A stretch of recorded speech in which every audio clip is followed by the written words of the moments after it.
AI is going to become a utility, just like gas, electricity, water. What's overhyped is like, oh, okay, machines are going to freely make of their own decision-making choices in our manufacturing assembly line. We're not there yet. There's a lot of humanoid robotics, but I think we're some ways away from getting that to be a fully baked product. The thing that's overhyped is assuming that it's going to take over everyone's job. The reality is that it's simply not true. The best way to think of any technology is that it's complementary. We just have to be willing to lean into the changes that we're seeing across the industry and to do that well. I haven't yet found a useful application of AI in manufacturing. With AI in general, I find that the output of any of the tools that you'll use is highly dependent upon the quality of your input.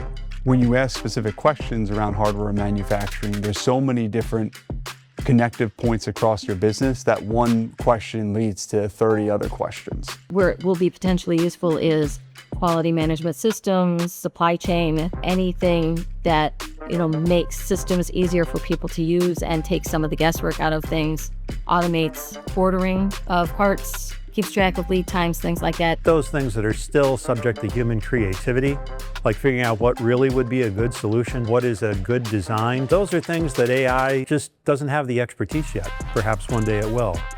I see those as human creative endeavors. AI has two really great functions if I were a hard tech founder. The first is there's a huge body of research that it gives you access to that it can consolidate and give to you in a really clean format that's really helpful. And in that way, it becomes a really great thought partner. There's a huge benefit to using it to help you think through both product research, customer research, also figuring out what's important to different regions.